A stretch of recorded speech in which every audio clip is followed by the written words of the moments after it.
খুলেন বাইজিদ বোস্তামির কিতাব, পড়েন, ওটা মোতালা করেন। ওটা রাত্র পার হয়ে যাবে যেদিন বাইজিদ বোস্তামি 5 লক্ষ খ্রিস্টান পাদ্রী যার হাতে মুসলমান হয়েছিল, 5 লক্ষ এক বৈঠকে। স্বপ্নে দেখা হয়েছিল, সমস্ত পাদ্রীদের মিলন মেলা ছিল।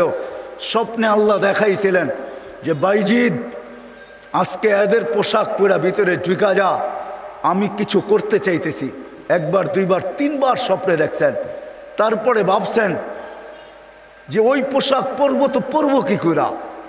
তা আল্লাহ বলছে বাইজিদ পরানে হেফাজত করবো তো আমিই করব। যা পড়। ওদের পোশাক পরা ভিতরে ঢুকা গেছে। সবচেয়ে বড় পাদ্রী যখন স্টেজে বসছে তো তার চৌকি, তার চেয়ার হেলতে শুরু করছে, মুখ বন্ধ হয়ে গেছে। তো বাইজিদের সমস্ত পাদ্রীরা বলছে আপনি আমাদের পোপ, আপনি আমাদের বড়, আপনার থেকে আমরা জ্ঞান পাই, আমাদের ভিতর আলোকিত হয়, আপনি মুখ দিয়া কথা খোলেন না কেন, বলেন না কেন? তো পাদ্রী বলতেছে বলবো তো বলবো কি করে, এখানে একজন মোহাম্মদী আছে। বলবো তো বলবো কি করে, এখানে একজন মোহাম্মদী বসে আছে, যার কারণে আমার চেয়ার হেলতেছে, আমার মুখ বন্ধ হয়ে আসতেছে। সমস্ত পাদ্রীরা বলছে দেখা দেন, গর্দান উড়াইয়া দিব এক্ষণ। বলছে না, জুরুম আসছে বিদায় এটা কোনো দোষণীয় না, এই জন্য গর্দান উড়াইয়া দিবে এটা হয় না। আমি একে পরীক্ষা করব, যদি এ পাশ করে তাহলে ছেড়া দিব, আর যদি পাশ না করে তাহলে আর গর্দান উড়াইয়া দিব। 62টা প্রশ্ন করছিলেন, 62টা। কয়টা? কয়টা? কয়টা? 62টা বলার সময় আমার কাছে নাই, একটা বুঝলাম 62টার ভিতরে। বলছিল কুকুর ঘেউঘের ভিতরে কি বলে। 62টা যখন পুরা বলা দিছেন তো জিজ্ঞাসা করছে আমি সত্য বলছি? তো পাদ্রী বলতেছিল সাদাক্তা, তুই সত্য বলছ। বলে তুমি 62টি প্রশ্ন করছো, আমি একটার জবাব, প্রত্যেকটার জবাব দিছি, আমি তোমাকে একটা প্রশ্ন করব, জবাব দিবে? বলে পড়ো, করো প্রশ্ন। বলে আকাশ আর জান্নাতের চাবি কি? আকাশ আর জান্নাতের চাবি কি? বড় পাদ্রী চুপ হয়ে বসে গেছে। 5 লক্ষ পাদ্রী ধরছে যে 62টার জবাব দিছে, আপনি একটার জবাব দিবেন না, তো দিবেন না কেন? বলছে আমি জবাব জানি, দিলে তোমরা আমাকে মানবে না, মানবে এটা আগে বলো। বলছে অবশ্যই আপনি আমাদের বড় পোপ, যা বলবেন আজকে তাই মানবো। বলে জান্নাত আর আকাশের চাবি হইল লা ইলাহা ইল্লাল্লাহ মুহাম্মাদুর রাসূলুল্লাহ। 5 লক্ষ একবারে মুসলমান হয়েছে ওই বাইজিদ বোস্তামি রহমতুল্লাহ আলাইহির হাতে। হায় হায়, আবু হানিফার জানাজা দেখা 90,000 খ্রিস্টান মুসলমান হয়েছে। জানাজা দেখা, মুর্দা দেখা। ইমাম তাইমিয়ার জানাজা দেখা 50,000 খ্রিস্টান মুসলমান হয়েছে। আহমদ ইবনে হাম্বল রহমতুল্লাহ আলাইহি জানাজা দেখা 60,000 খ্রিস্টান মুসলমান হয়েছে। শুধু শুধু আহমদ ইবনে হাম্বল রহমতুল্লাহ আলাইহি বলেন নাই আমাদের জানাজা আমাদের সততার প্রমাণ। আমাদের সততার প্রমাণ হলো যে আমরা যে সত্য, এটার প্রমাণ হলো আমাদের জানাজা। 60,000 খ্রিস্টান মুসলমান হয়েছে মুর্দা দেখা। জিন্দা অবস্থায় কতটি হয়েছে আল্লাহ জানে। তো যেটা আমি বুঝাইতেছিলাম, ওইখানে আছে কুকুর কি বলে বলো।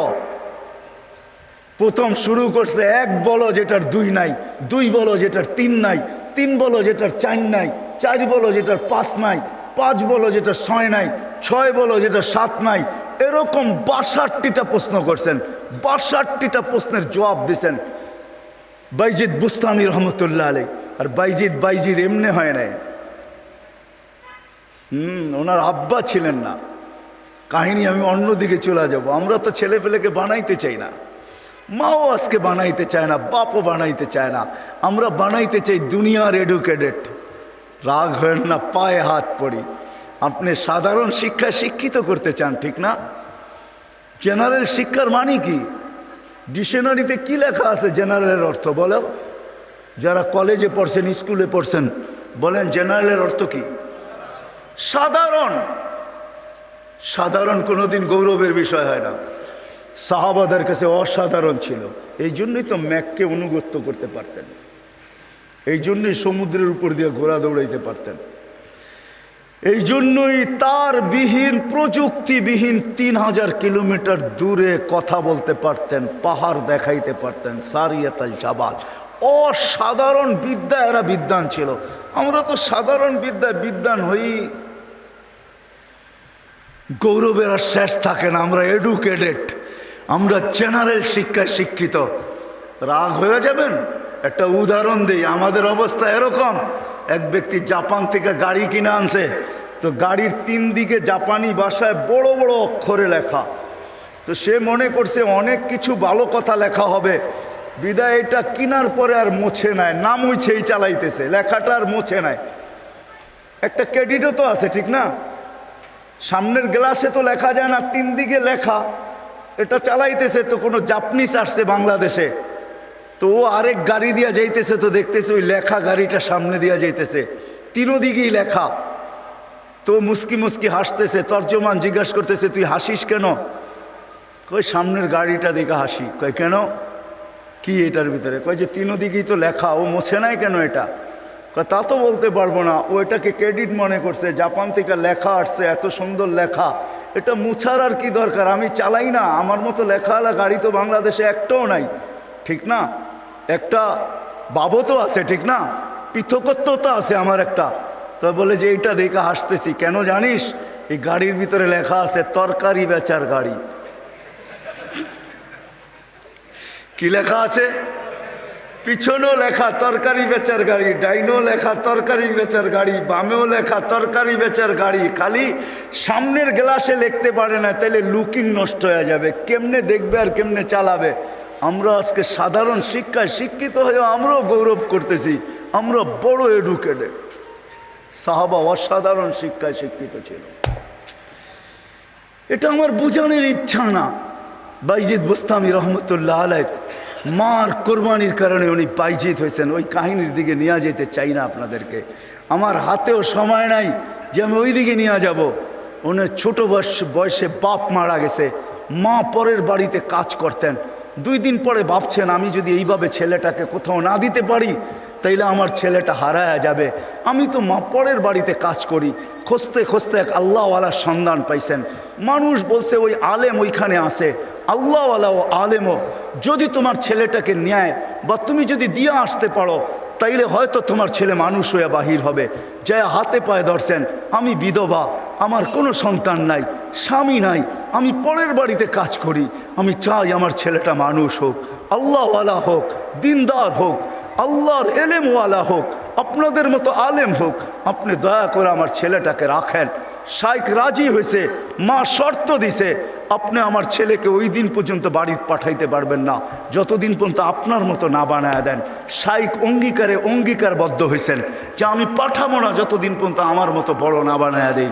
2-4 দিন পরে মাস গেছে, 2-4 মাস পরে বাইজিদ কাঁদতে শুরু করছে যে সবার বাবা আসে, মা আসে, আমার মা তো পরের বাড়িতে কাজ করে, আমার মা তো আসে না। ও শাইখ আমাকে একটু মাকে দেখতে দেন না। তো শাইখ বলছে, তোমার মার সাথে আমি ওয়াদাবদ্ধ, আমার মতো না বানানো ব্যতীত তোমাকে পাঠাবো না। বলছে না, আমি মাকে দেখতেই চাই। ছোট কচি বাচ্চা, শাইখ তার দিল ভাঙতে চান না। একদিকে ছুটি না দিলে বাচ্চার দিল ভাঙা যায়, যেটা মেড ইন আল্লাহ, আরেকদিকে ছুটি দিলে মার অঙ্গীকার ভাঙা যায়। শাইখ তখন বলছেন, বেটা ছুটি দিতে পারি, এতগুলো সবক যদি তুই আজকে আমাকে শুনাইতে পারিস, কোরআনের এতটুকু যদি মুখস্থ শুনাইতে পারিস। বাইজিদ বুস্তামি কোরআন নিছেন, হাত উঠায় দিছেন, মালিক মাকেই তো দেখতে যাব, কোরআন তো দিলের ভেতরে তুই জমায়া দিবি, তুই না দিলে তো আমি মুখস্থ করতে পারবো না। চোখের পানি, কচির ঠোঁটের পানি ছেড়া দিয়া বাইজিদ যখন হাত তুলছেন, পৃষ্ঠা উল্টাইতে ছিল কথা। কোরআন যেন ভিতরে যেরকম আমরা আমাদের মোবাইলের ভিতরে নেই, ব্লুটুথের মাধ্যমে, শেয়ার হিটের মাধ্যমে, হোয়াটসঅ্যাপের মাধ্যমে সে পৃষ্ঠা উল্টাইতে ছিল, কোরআন তার ভিতরে গাঁথতে ছিল। যতটুক সবক শাইখ দিছে এর চেয়ে বেশি যায় বলছে শাইখ রেডি হয়ে গেছে। বলছে তুমি এটা মুখস্থ করলা, তো করলা কি কইরা? মুচকি হাসি দিয়া বলছে, শাইখ কালাম যার সে বসায় দিছে। তো শাইখ বুঝছে এটা কোনো সাধারণ ছেলে না। ছুটি দিছে, বাড়িতে গেছে, দরজা খটখটাইছে। মা জিজ্ঞাসা করছে ভিতর থেকে কে? বলছে বাইজিৎ। বলছে না, আমার বাইজিৎ আসতে পারে না। আমি তো শাইখকে বলে আসছি বাইজিৎ ওই পর্যন্ত আসবে না, যেই পর্যন্ত শাইখের মতো না হয়, আল্লাহওয়ালা না হয়, আমার বাইজিৎ আসবে না। তুমি আমার বাইজিৎ হতে পারো না। মা দরজা খোলেন নাই। মাও এরকম ছিল। এই জন্যই তো বলে মা যদি ফাতেমা হয় তো সন্তান হাসান হোসাইনি হয়, মা যদি ফাতেমা হয় তো সন্তান আব্দুল কাদের জিলানি হয়। মা যদি এরকম হয় তাইলে ছেলেও বাইজিৎ বুস্তামি হয়। বাইজিৎ ফিরে আসছে, এসে বলছে শাইখ আমাকে আর ছুটি দিবেন না। আম্মা দরজা খোলেন নাই। আম্মা মানতেই রাজি ছিল না যে আমি ওনার বাইজিৎ। একাধারে যখন 1 বৎসর 2 বৎসর 12 বৎসর কেটে গেছে, তার পড়া কমপ্লিট হয়ে গেছে। 18 বৎসর বয়সে যখন শাইখ বাইজিৎ বুস্তামি উপনীত হয়েছেন, পড়া কমপ্লিট, রাত্রে তাহাজ্জুদ পড়তেছেন, সেজদায় যখন কাঁদতেছেন, পড়া কাঁদতেছে, শাইখ ঘুমাইতেছে, আল্লাহর রসুল স্বপ্নে আসছেন। আর আয়সা বলতেছে ওঠো বাইজিৎকের কাছে যাও, তোমার মাথার পাগড়ি বাইজিৎকে পড়াও, আমরা বেলায়েতের পাগড়ি বাইজিৎকে আজকে পড়াইতে চাই। বাইজিৎকে বলো সে যেন কাজ যায় শুরু করে। কমপ্লিট হয়ে গেছে, যাও। তার মা তার জন্য অপেক্ষা করতেছে। বৃদ্ধ হয়ে গেছে, কোনদিন দুনিয়ার থেকে চলে যায়। বাইজিদের মাথায় বেলায়েতের পাগড়ি আমি তোমার মাথায় পড়াইলাম, তুমি বাইজিদ উস্তাদ হিসাবে বাইজিদের মাথায় পড়ায় দাও। যা দেখে বাইজিদ রহমতুল্লাহ আলাইহি সেজদায় পড়ে কাঁদতেছেন। উঠাইছে উস্তাদ, বেটা ওঠ, হয়ে গেছে কাম। কি হয়ে গেছে? আল্লাহর রসুল পাগড়ি আমাকে পড়ায় দিয়ে গেছে, বলছে তোকে পড়ায় দিতে। বেলায়েতের দরজায় আল্লাহ তোকে পৌঁছায় দিছে, হুকুম আসছে যা মার পায়ে যা, আর কালকের থেকে কাজ শুরু কর। ওই দিন যা যখন দরজা খটখটাইছে, মা খুইলা জড়ায়া ধরছেন। আর খুইলা জড়ায়া ধরেন নাই, শুধু পানির গ্লাসের কথা আমরা শুনি, এটা তো কোনোদিন বাস্তবটা শুনি না। মা বুকে জড়ায়া ধরে নিয়া মাও দেখা ফেলছেন, মাও শোনা ফেলছেন। আল্লাহ রসুল মাকেও শোনায়া দিছে। মা বুকে জড়ায়া ধরে বলছে আল্লাহ যেটুক পৌঁছাইছ বাকিটুক আমার দোয়ার দ্বারা পৌঁছায় দেয়। ওই দিন থেকে বাইজিদ অলিকুল শিরোমণি হয়ে গেছে। মা হাত তুলছেন। তো বাইজিদ বুস্তামি রহমতুল্লাহ আলাইহি জীবনীর থেকে আমি বাহির হয়ে গেছি। ওনার জীবনী পড়া দেখেন, কুকুর পর্যন্ত আমাদেরকে সতর্ক করে চলে যেতে হবে, থাকা যাবে না, কেউ থাকবে না। হায় হায়, আমরা যাত্রী, যাত্রা আমাদের চলবান। আজকে আসি কালকে থাকবো না, কিন্তু নিজেকে প্রস্তুত করে নিয়ে যেতে হবে, গুছায় নিয়ে যেতে হবে, বানায় নিয়ে যেতে হবে। যুবক তুমিও তোমাকে বানায় নিয়ে যাও।